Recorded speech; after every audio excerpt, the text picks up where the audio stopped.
The UAE authorities did not release any political prisoners to mitigate the impact of COVID-19. The general situation in al-Wathba prison and other prisons, where if the disease COVID-19 spreads, it could have catastrophic effects, especially if there's no adequate medical care.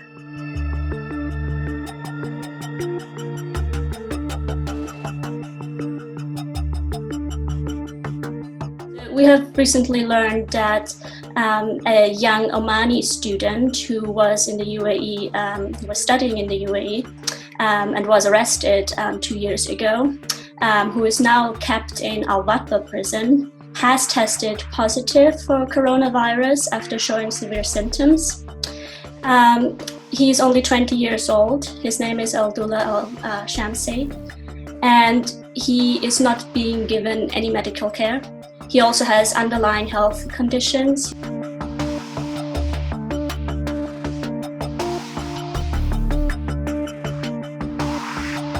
According to our information, he has not been allowed to see a doctor at all. Not recently, but not at all in the whole time he has spent in detention.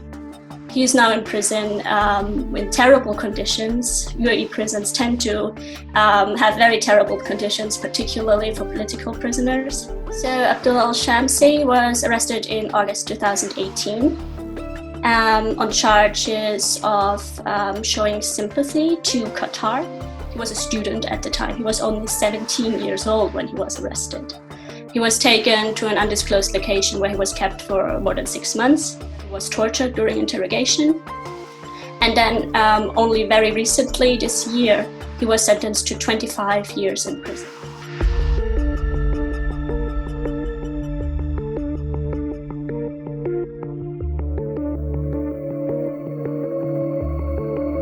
He's now being kept in a separate prison block.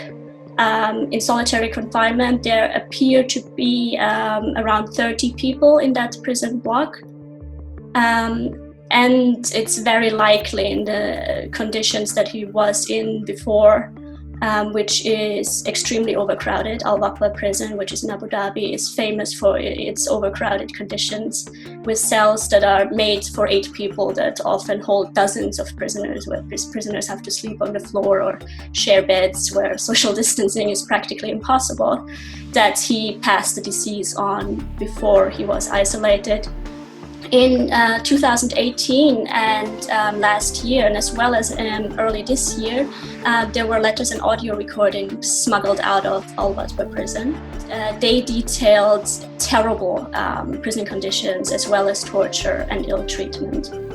They said that the women were held in extremely overcrowded cells, that insects spread throughout the prison, such as ants and cockroaches, that they are denied clean drinking water and adequate food, which of course leads to ill health and a very poor immune system. But nonetheless, they are not given any medical care.